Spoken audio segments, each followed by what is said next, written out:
First of all, I want to welcome Mr. Courtney Campbell. He's the president and CEO of the VMBS Group. And sir, COVID-19, you didn't see that a mile off. How is VMBS doing inside of all of this? Well, Michael, thanks for having me. I think we're doing pretty well. We have focused on ensuring that our team members are well cared for, that they are protected as best as possible. And so we have many of them, in fact, well, approximately 50% of our team members working from home. The good news is that we had from 2018 approved a remote work policy, right? It was put together with FlexiWork, so we have FlexiWork and remote work policy, and that was approved in 2018. We rolled out the FlexiWork aspect of it, but now we have had the opportunity to implement the remote work, and it has worked very well for us. It put our IT team under a bit of pressure, but we think it has worked very well. And in fact, in some parts of our business, we think the productivity has actually improved. So, we will probably not go back to the model that we were using before. And then we have also placed a lot of emphasis on our members and clients, how we have served them throughout this period. And, those in VMBS, those in VM Wealth, VM Money Transfer, those have been the businesses that have been most affected in terms of the clients. And we have done our sanitization, all the sanitizing facilities are there. We have emphasized the electronic channels, and those have been working well. So we have seen the numbers going up. And then of course, for those who are mortgagers, we have put the facilities in place for them to get a moratorium if they need it, or some extra funds if they need it. They have to break a fixed deposit early. We have been allowing that without any penalty. So we have been responding according to the needs of our various members and clients.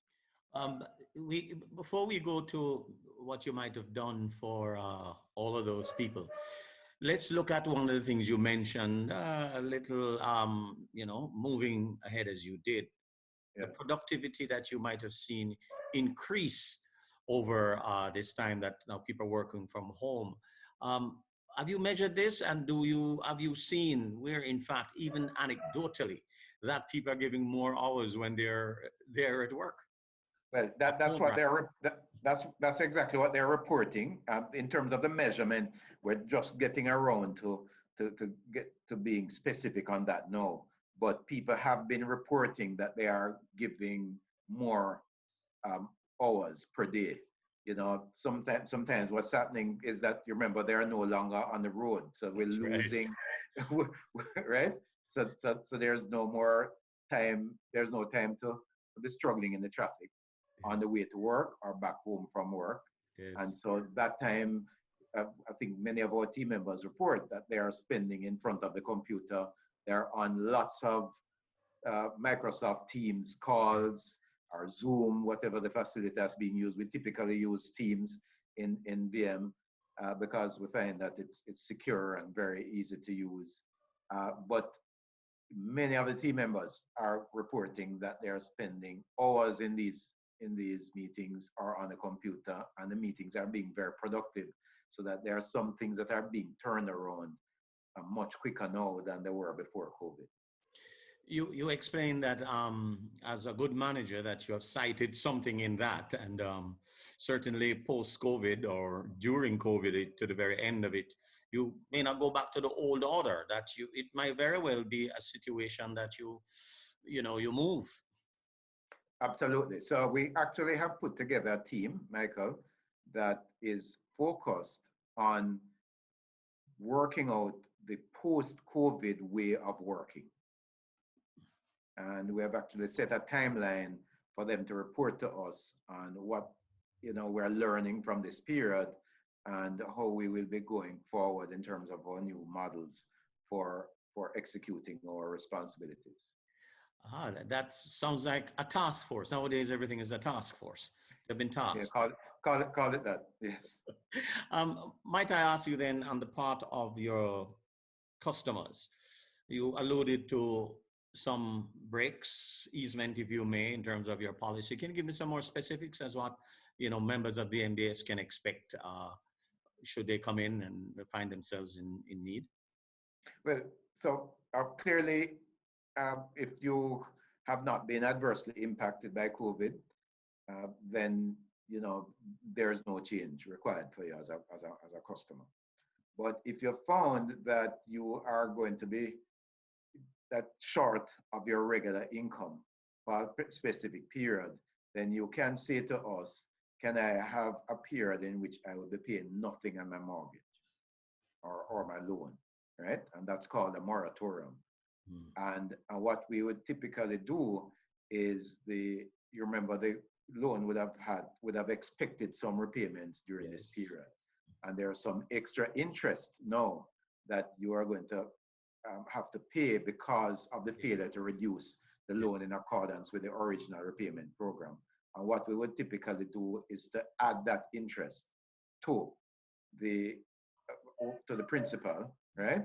And have you repay that over the remaining period of the loan, so that it isn't too burdensome. You get the break now without too much of a burden going forward. But to be clear, it is the more expensive option, right? Than if you were to continue paying the loan as per the original repayment schedule. So if you can do that, continue the regular payments, do that, because that's the less expensive option. If you have to ask for the moratorium, ask for it so that you can keep the loan current in terms of the new arrangement that we would have put in place for you. There are some others who will need extra funds to tide them over. Probably they are incurring higher level of expenses in some particular aspect of life now. And again, once we're prepared to consider those requests, once we understand how you would be able to repay it in a satisfactory way, because at the end of the day, the debt servicing is the most critical thing for us. Sorry, I have a motion sensor in here. Yes, to save electricity, right? Okay, I thought it was like some club, a club with, with one person. Yeah, but not only that. In VM Wealth, we have introduced facilities to ensure that our people find it easier to invest, right? And so we have reduced the fees for our online trading. If you're purchasing stocks on the Jamaica Stock Exchange, we have reduced those fees as well. We are saying to business people that if you would like to, even in this period, think about raising capital to take your business to the next level, please talk with us in VM Wealth, and we would provide the appropriate advice. And we have some loans going there where actually reduce the commitment fees on those loans. You're saying don't follow what might be the accepted norm of folding up and waiting, but still push on through if you have an investment? Is that what I'm hearing? Absolutely. If you have an investment idea and you have a good business plan in place and all your key resources in place, come and speak with us, because we can help you to perhaps take advantage of some of the opportunities that are emerging even now. Well, this is a natural segue for you now to address the wider thing. Put on your financial master's hat and looking down the line. What companies will make it now? What won't? Which ones won't? What can you tell companies? How do you see it happening now in this scene of who knows where it goes? Well, as I shared in the other presentation, there are some businesses that will do well in this period and the period immediately after COVID. And the first one, I think, is consumer staples. So that's food, beverages, household goods. hygienic products that people, would be, even in this time when things are tight, they're just unable to cut those products out of their budgets, or they're unwilling to take them out of their budgets. And so these products, because they're necessary, it implies that they will be demanded regardless of the economic environment and the stage of business of the business cycle. So I think investing in businesses that are in food and so on would be a good investment, we think, at this time, provided it's a strong company, right? And it's in some food entities would have reported a fall off in production that's probably impacted by their supply chain. So you have to think of things like that. It's not to say every food company, but if the supply chain has remained intact and the demand is good for their product, that would be a good company in which to invest. We also have renewable energy, because you've been seeing what's going on with the oil industry. But the demand for energy has probably fallen off because of the lockdowns right across the world. But once the economic activity returns, we think the demand for energy or electricity will remain.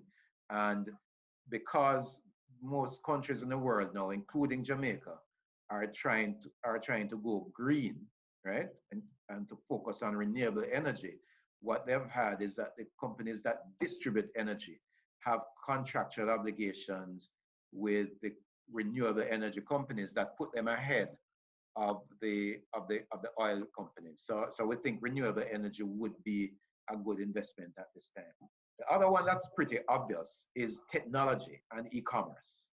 So if you think about it, restrictions on movement and public gatherings have forced consumers and businesses generally to do a shift towards the online channels for their daily activities, right? So even in the banking here, you find that we are now seeing more people using our ABMs and our online and our mobile channels than those who are coming into the banking halls. And that's happening with all companies. Even supermarkets now, both here in Jamaica and overseas, are taking orders online, right?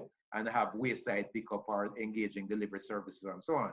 So for businesses, this shift to technology and e-commerce includes fast tracking the work from home programs and implementing other technologies that would facilitate this shift while maintaining normal business operations. So you're going to find that as people operate from home, it provides the opportunity for companies within the tech sector to benefit, whether it is from services provided to keep members of a business connected, or entertainment services for persons at home. So Netflix has really done well during this period. And we heard on the news this morning that Nintendo had released a new game just before COVID, and it has really done well for them, right?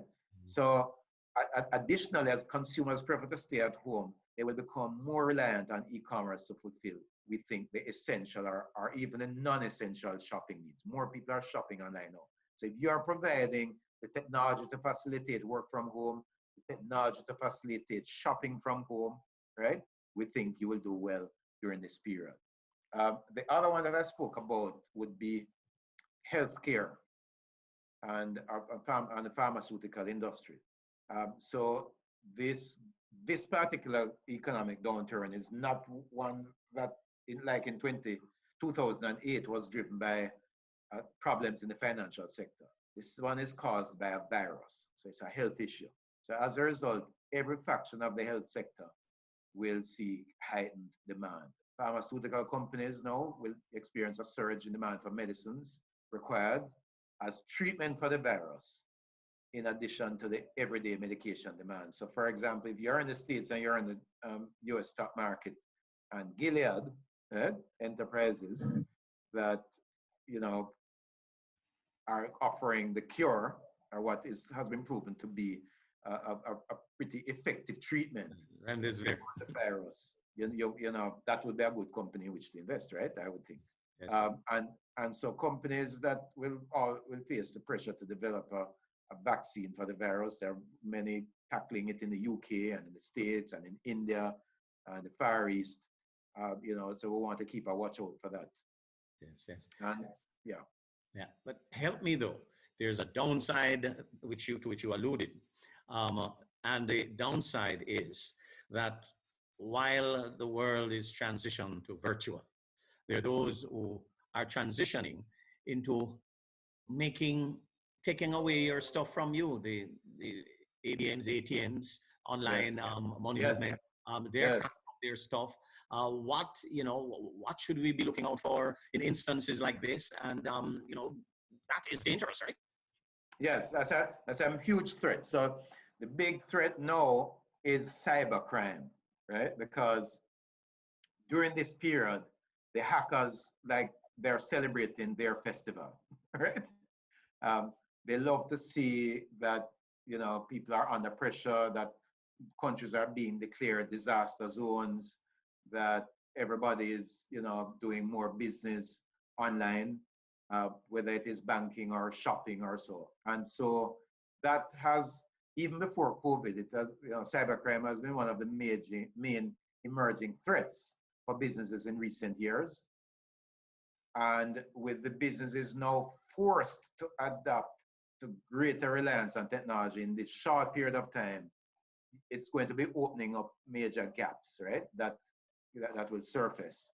And so we would encourage businesses to invest more in the IT infrastructure and the expertise to ensure that you can accommodate the increased need and the exposure to electronic solutions. But we'd also say to the consumers and the banking customers and so on, pay attention to the best practices to protect your own business, right? And your security. So, for example, don't disclose your password, don't disclose your PIN, right? Don't respond to these phishing emails that people will receive in their inbox from people they don't know, but telling them that I'm marooned overseas and I need $3,000 and so on. Those emails, right? So be careful of the attachments that you open. Be careful of the email messages that you open. Protect your password. Protect your PIN numbers, right? And we think that all the financial institutions have been sending out tips for cybersecurity, and we would encourage everyone to adhere to those tips. It seems like it's a new dawn as it relates to security because, I see some of these tips, and by the time you would have gone through before you press a button on the ATM, you'd have checked every Yeah. piece of equipment there is possible. I saw that. Yes, and it's how do you relate in a fast moving world to issues like that, and is it also not incumbent on financial institutions to ensure that they get encrypted, deeper encryptions, and to give us a sense of comfort when we go out there, not blind comfort, but comfort that we know they got our backs. Yes, and so what you're saying is true, that, and I think all financial institutions take that responsibility very, very, very seriously. And we are doing what we can to ensure that in all the electronic channels, that we have better and better security. In fact, we're investing, all of us, more in our information security infrastructure, both the team members, to get better training for our team members in those departments, but then we move it beyond that. It's not only about the information security team, because all the team members in any financial institution need to see themselves as part of the information security infrastructure, because the chain is as strong as its weakest link. So all the team members of VM are fighting for this information security war, right? Fighting against the cyber criminals. But what we're saying is that even while we execute on our responsibilities, it's very important for our customers to understand that you also are required to be as alert as possible. Yes. And to be mindful that there are scammers out there, there are people who are hackers, and there they're changing their approaches each day.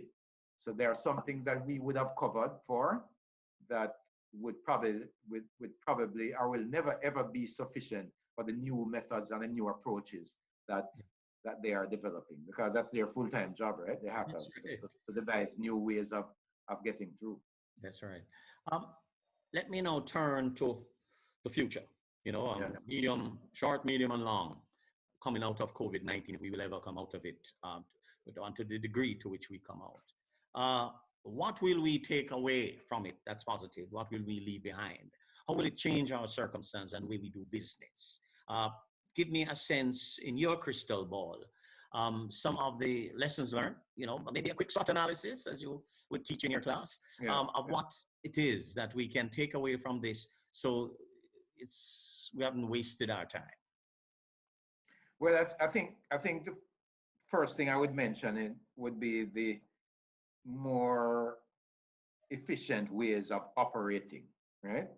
Especially using the electronic channels. Some of these ways of operating, or the new tools that we're using now, have been around for quite a while, but there was some resistance on the part of our customers or even our team members themselves. And because people are just stuck in their comfort zones, wanting to do transactions in the way that they've done them for decades, right? And what COVID has done is to make people quickly realize that, hold on, there's a more efficient way of doing this. And people are now saying, hold on, I could get used to this, right? And so the electronic delivery, the benefits of that, seem to be coming home now to more people. So we think that it will play a huge role in banking and financial services going forward. We see it being used in education, right? In fact, if you think about it, many schools and colleges overseas have been practicing the online education for quite a while, for many years now, and it really hadn't taken off so much in this region, right? Yes. We think that COVID will serve as a catalyst for a significant change in that respect going forward. So we think the use of these electronic channels is here to stay. Following the increased use is here to stay following COVID. I think another. Yes, Michael, go ahead. No, I was asking about the behavior of customers, schools, the human behavior, the way we relate to each other, the way we come close to each other or otherwise, the significance that there might be when you hear from the Minister of Education as to what might happen to classrooms if you're going to insist on physical distancing. These are the kinds of things. Do you then change the plant in terms of how you accommodate, in terms of your own, banks, companies? How do people line up? Because there's always a second and third spike in these things. Absolutely. So I think that's the other thing. The physical distancing, I believe, will be here for quite a while. I don't see us going back to the crowded classrooms, crowded banking halls, crowded churches, crowded sports stadiums. I don't see that happening for the near future. I think that we will be required to maintain a certain minimum distance as we assemble, and that will cause in some cases admission fees and airfares and so on to increase, right? That's what's going to happen. Already some of the airlines have declared that they will not be selling the center seats, right, in the airplane, and so what they're doing is creating a space there, but that will lead to higher airfares.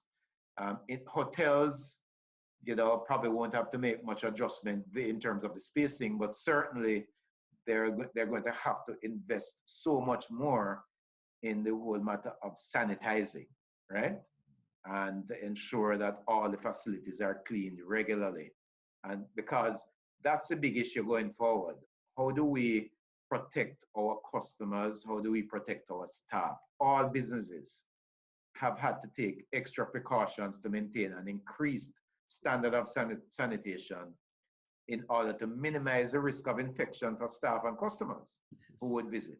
So it will surely increase the cost of operation going forward, but it will go a long way in mitigating the risk of an outbreak, another outbreak among the staff or the customer base. And if you think about it, Michael, businesses have had to limit the number of persons who enter physical locations at the same time. So, right now we're keeping that to 10, depending on the size of the location, as well as offer the hand sanitizers to those that come in and increase the frequency of the cleaning of office and store spaces. So, for example, in our banking halls in VM,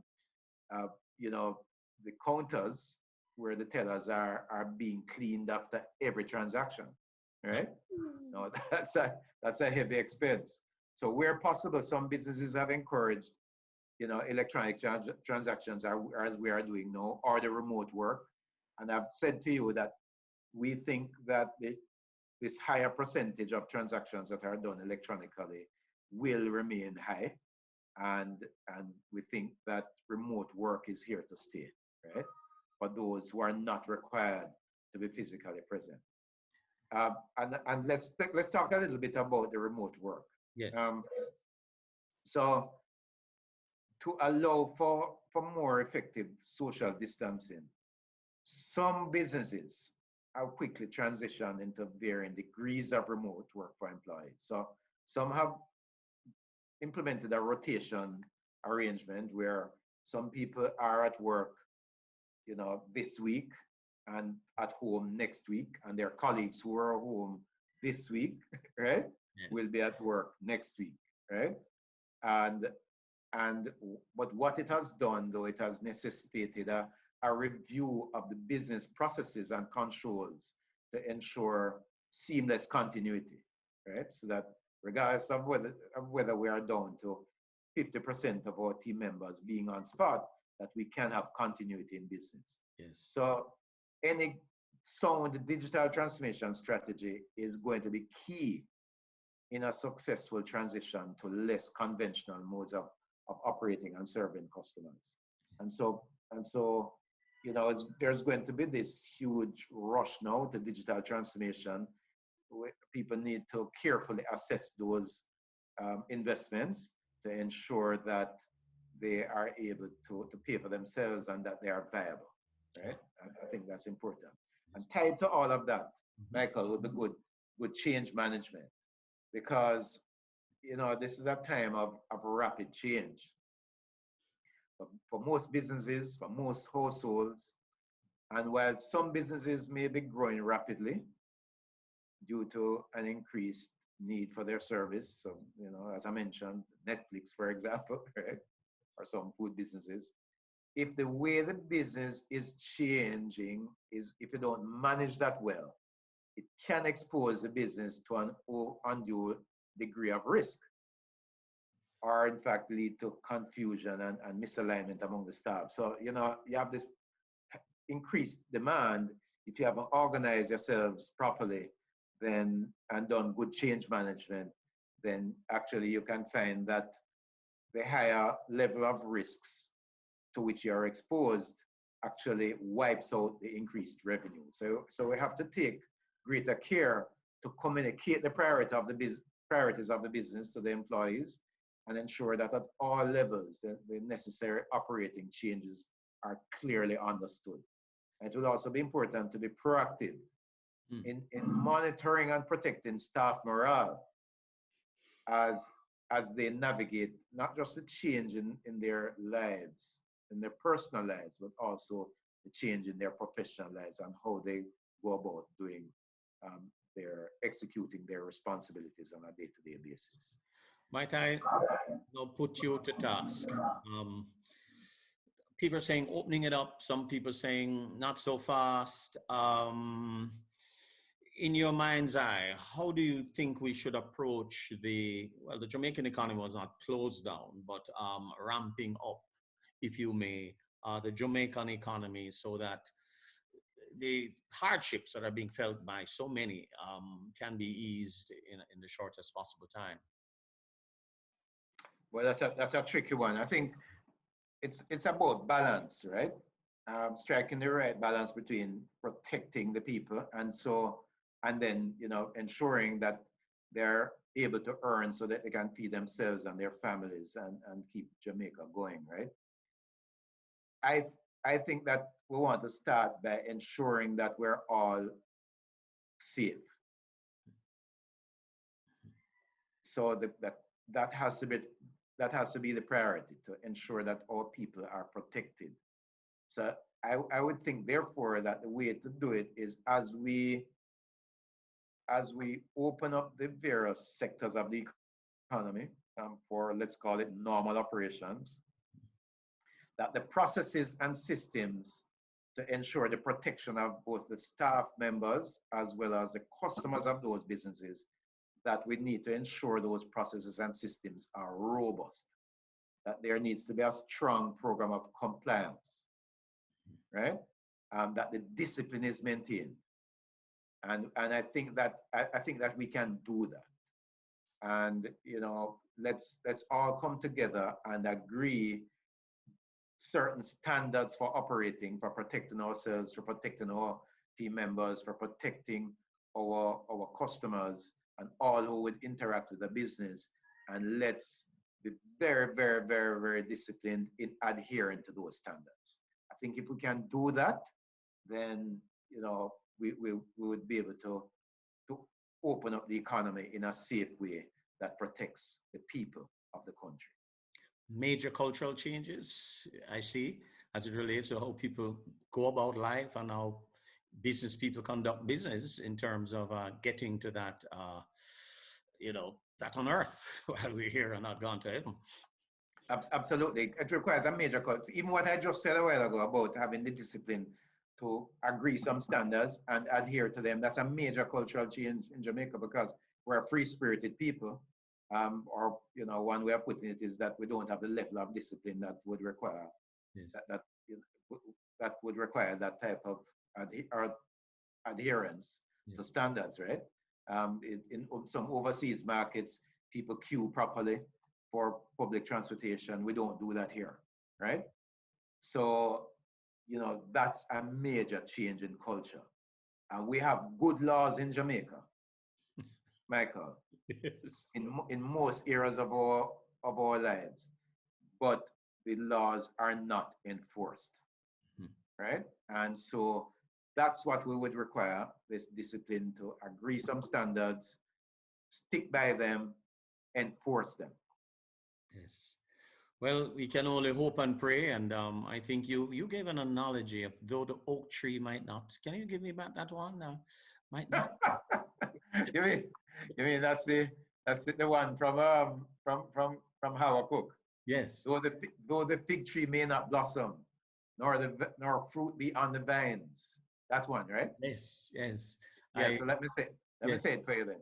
Yes. So this is from Habakkuk 3, right? From verse 17 to 19. Though the fig tree may not blossom, nor fruit be on the vines, though the labor of the olive may fail, and the fields yield no food, though the flock may be cut off from the fold, and there be no herd in the stalls, yet I will rejoice in the Lord. I will joy in the God of my salvation. The Lord God is my strength. He will make my feet like theirs feet, and he will make me walk on my high hills. Yes. So it's a song of hope, really, that says, regardless of what we're going through, we can't see where the next meal is coming from. There's no herd in the stalls, flock cut off from the fold, yet you're going to rejoice. It's about keeping positive. It's about keeping faithful. And that's what we encourage our Jamaican students to be positive and proactive, right? Because we will get through this, but it will require a positive attitude. It will require sound thinking, disciplined thinking. It will require courage, and it will require that we love and take care of each other. Yes. And I wouldn't want to leave unless you had a word for those who have suffered. Colleagues of mine have lost their parents, Yes. friends, loved ones. I'm sure no doubt members of your own staff have Yeah. had it Yes. on a Yes. personal note. Yes. Talk to We, them we, for me because I we, come. we've, we've, we've all had personal loss, Yes, and no words can really adequately express the depth of the loss that some of us have had. But we just encourage people to keep strong, to look forward to a brighter tomorrow, to learn what we can learn from the situation, and to take care of those who are left behind as much as possible, right? To treasure the memories of those who have gone on, and to remember that they would want you to deal with this situation in the best way possible for their remaining loved ones, right? And so if we can try to do what is required to protect each other, and sometimes that means staying away from each other. But let's love each other in some very practical ways now, and so that at the end of this period, that as many of us who will be around as possible. But thank you keep for your positive, hope. keep hopeful, keep the faith, and continue to. I think there's another verse I'd love to share with you, that we Yes. have not been given a spirit of fear, but of power, love, and a sound mind. So for me, the power means courage, self-control. It also means, and love means just, taking care of each other in practical ways. And sound mind means, the discipline that I've been speaking about. Courtney Campbell, I want to thank you so much. We have learned a lot and can only wish for you and your team the best. And that COVID-19 would have been a loss for some, but a major lesson for all of us. Thank you very much. All the best, Michael. Keep well. Thanks for having me.